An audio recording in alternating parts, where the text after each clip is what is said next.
Hi, everyone, and thank you for joining today's CJU Discovery Lab on how successful publishers win new advertiser partnerships. The goal of today's presentation is to provide insights on how advertisers evaluate new partnerships and how you can stand out from the crowd and clearly communicate your value prop. My name is Dirk Meath. I've been in the affiliate space for over 13 years, and I've had the opportunity to spend 10 of those years with CJ in various publisher-focused roles. And I'm currently heading up CJ's publisher business development and onboarding efforts. I also spent 3 years in between my time here at CJ working for Chinese cross-border publishers when Chinese publishers were still pretty new to the affiliate space. It was really during that time that I learned firsthand what it took to get an advertiser's attention and form successful partnerships. So hopefully today we can share some of those lessons and increase your odds of closing the deal. Quick fun fact about me is that I was the 7th fastest sprinter in the state of Massachusetts my junior year in high school. And about 8 years ago, some of my CJ coworkers questioned my claim. So eventually we ended up scheduling a race in the Westboro office, which I ended up winning and claimed the unofficial prize of CJ's fastest employee. Still not sure which was sweeter, winning the title in high school or at CJ. Owen, what do you think? The CJ award is definitely sweeter, Dirk. Come on. Congratulations, though. Those are both very impressive titles. Hi, everyone. My name is Owen Coppola, and I use he, him, his pronouns. I'm a senior key client development manager here in CJ's Munich office. I've been with CJ for about 3.5 years, and during my time, my role has evolved and I've been able to work within multiple teams. I kicked off my career at CJ as part of the publisher development team in Westboro, helped to launch our onboarding division there, and then I transitioned to Munich's client development team last year to assist in the strategic US growth of a few EU-based clients. Thanks to this cross-department experience, I've been able to manage affiliate relationships from both sides at varying levels of maturity and in both the US and the EU. While I know for a fact that I could never beat Dirk in a race, a quick fun fact about me is that back in the day, my high school choir was chosen to sing backup vocals for the gambler himself, Kenny Rogers, during his Christmas concert at Foxwoods Casino. How about that? So back to the session. With this Discovery Lab session, Dirk and I aim to peel back the layers of publisher and advertiser relationships, highlighting the core areas of publisher programs which, from our experience and interactions, have led to the most programmatic success. But before we really get started, we want to first set the stage for you all. So part of affiliate marketing that sometimes gets overlooked is the fact that so much of your success as a publisher hinges on the work you do before ever joining an advertiser's program.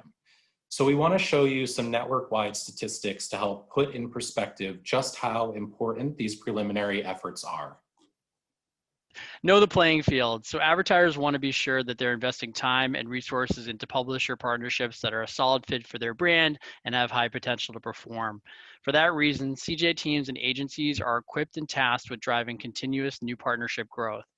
Also, network data proves that advertisers who actively recruit new publishers experience over 2 times the growth rate over advertisers who don't make publisher recruitment a priority. So there's a clear alignment between publishers and advertiser goals. With that, we wanted to share some network data points to set the stage. CJ receives thousands of publisher signups daily, of which 500 publisher accounts are approved and activated, then becoming ready to join advertiser programs. On average, over 15,000 new publisher advertiser relationships are formed weekly across the platform. With this volume of deals happening weekly, it's important to share your value prop in an efficient manner. And lastly, we surveyed advertiser and agency teams and discovered that on average, less than 2 minutes is spent reviewing each new publisher opportunity. Again, these points reiterate the importance of having clear and concise messaging in all the right places of your CJ profile. We'll review best practices in the upcoming slides.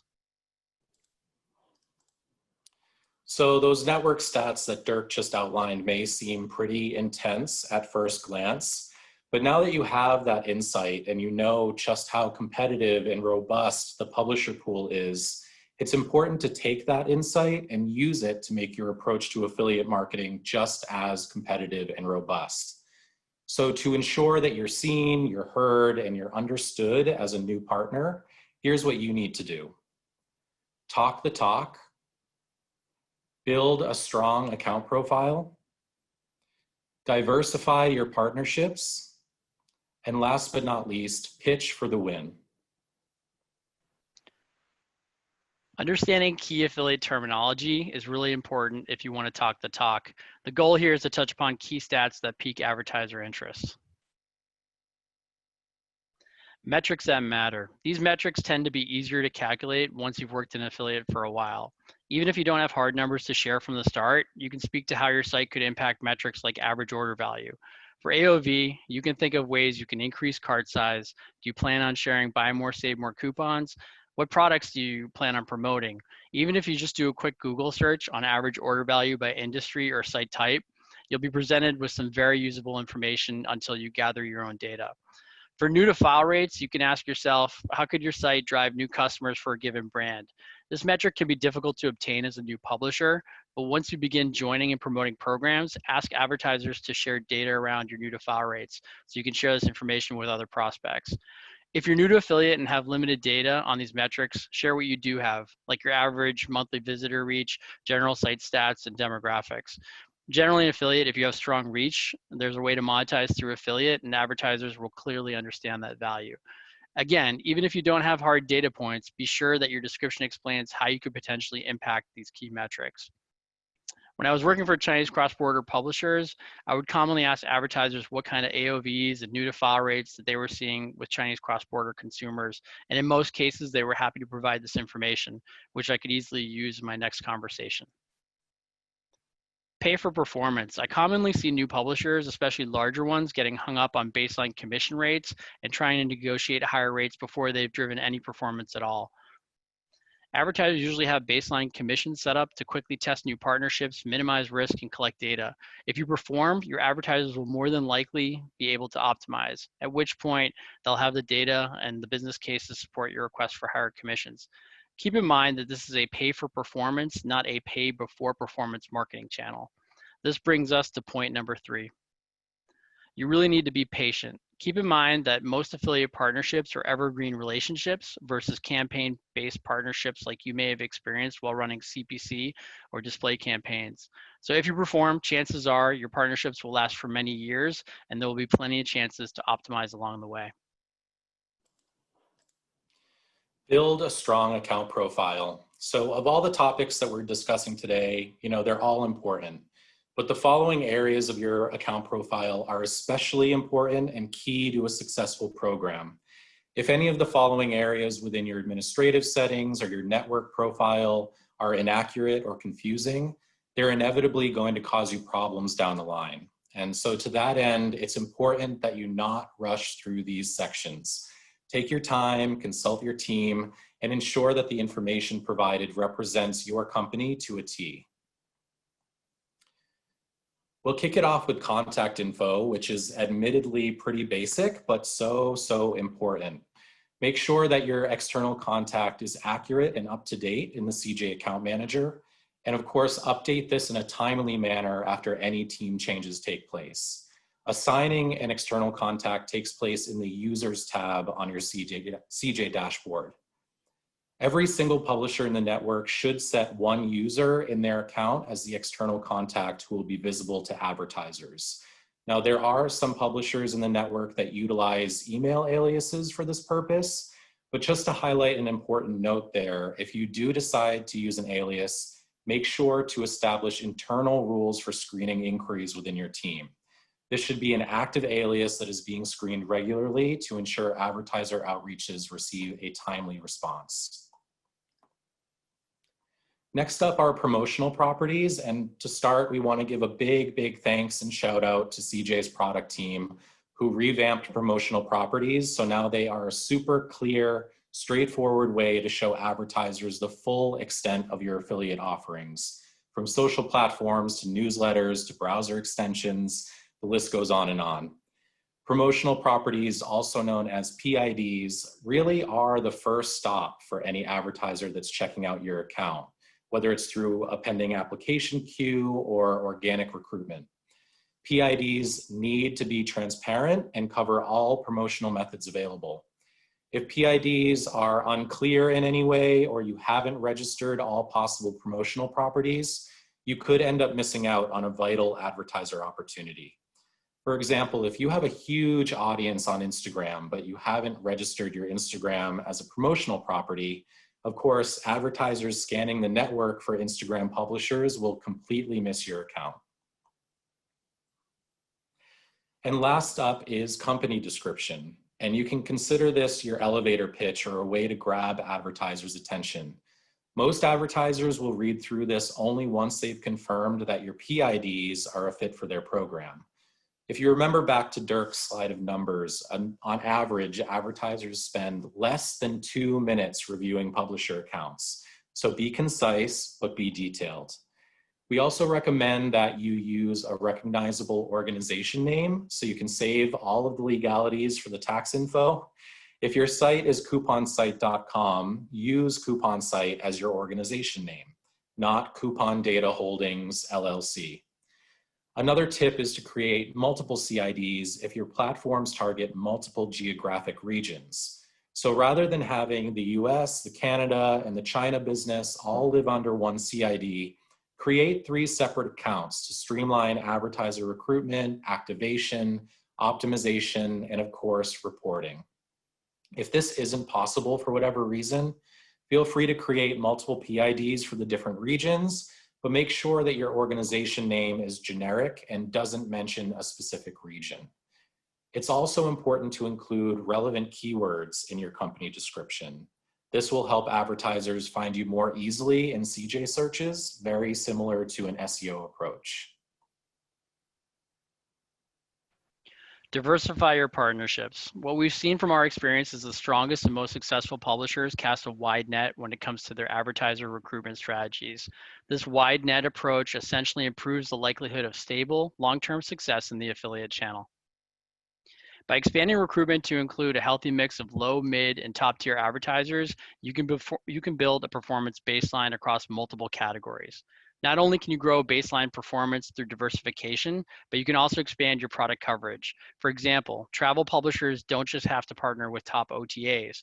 Travel can also mean working with luggage brands, travel accessory brands, electronic brands, so keep an open mind. Secondly, diversification helps establish secure revenue streams, so don't put all your eggs in one basket. Most of us are aware of what went down with the Amazon Associates program earlier this year, which left many publishers scrambling to backfill lost revenue. The clearest example of what can happen when an affiliate program is too top heavy. Another example was how the onslaught of the pandemic affected some verticals more than others, but the publishers who diversified effectively were better positioned to weather the storm. A good rule of thumb is that for every major brand you work with, pick at least 3 to 5 up-and-coming competitors to onboard. Lastly, diversification helps to stand out as a collaborative first-mover partner to CJ and agency teams. It shows that you are a publisher who not only focuses on network earnings or the notoriety of a brand, but understand the long-term value a diversified advertiser mix can bring to the table. All of these points connect back to what I mentioned earlier about being patient and really viewing affiliate relationships as long-term partnerships and not as one-time campaigns. Pitch for the win. So when it comes to selling yourself as a beneficial addition to an advertiser program, having a clear vision and understanding of your business can really solidify your spot. We wanted to highlight a few examples of do's and don'ts that I come across frequently in my day-to-day when supporting advertisers that have proven to be really valuable and also really challenging. But let's start with the positive. So here's what you can do to strengthen your value prop to advertisers. First, do evolve your pitch to reflect new innovations, new strategies, and even client feedback. Your pitch should never be a set it and forget it monologue. So as your company grows, as it expands, as it develops new products, make sure that you're highlighting all of those amazing strengths when it comes to communicating with both new and existing advertiser partners.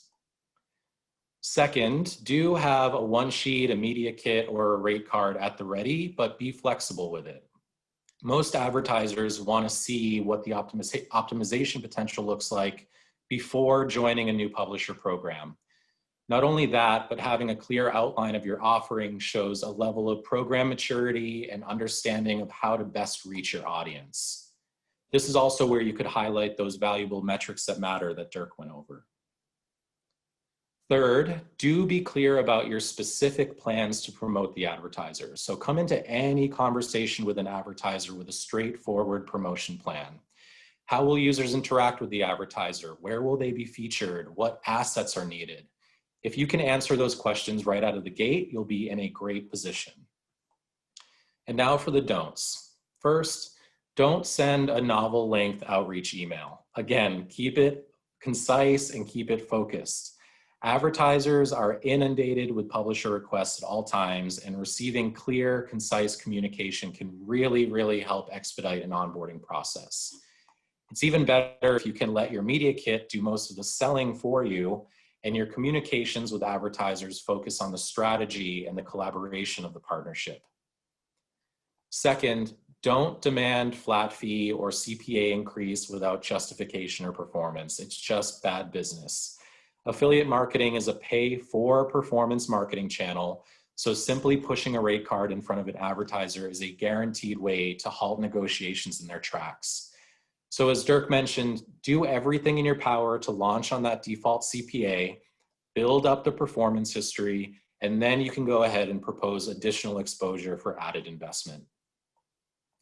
And finally, don't ignore an advertiser outreach. Please don't. If you need time, we get it. Just communicate that. We all come up against unforeseen challenges and delays, but leaving an advertiser outreach unanswered for weeks on end, it can come across dismissive or even unprofessional. Advertisers want to know that once a partnership is launched, communication is going to be frequent and the pub contact is going to be engaged. Great communicators tend to see great success. So we covered a lot of material here. So to recap, talk the talk. From measurable metrics to exercising patience, it takes time before you can walk the walk. Build a strong account profile. So this again is your first impression to an advertiser, so make it count. Diversify your partnerships. Don't get hung up on one top partnership. Open your mind to the possibilities. And finally, pitch for the win. Hone your elevator pitch and evolve it over time. If you found this session interesting and informative, we challenge you to put these practices into play. So once you've won the partnership of an advertiser and start to drive some conversions, then it's time to win the future investment. But we don't want you to approach it blindly, so be sure to check out our brand new CJ Junction article titled "Craft the Perfect Investment Proposal and Get Brands to Say Yes." This article was written by Jody Ford, a CJ Publisher Development Director who has also lived life on both CJ Pub Dev and Client Dev over the years. Her article is the perfect follow-up to this session because it takes most of the topics we discussed today and applies them to the investment proposal process to help you secure future investment from your partners. The article reviews topics like who you should target your investment proposals to, what specific details advertisers want to see in an investment proposal, as well as how to keep the process personal and tailored to highlight your best attributes. She's even provided a simple forecasting calculator to ensure that you're building these proposals with the tools that we discussed today, like the metrics that matter. This article is live right now at junction.cj.com. And the team is adding the link into the chat as we speak. So be sure to head over there and check it out after the session.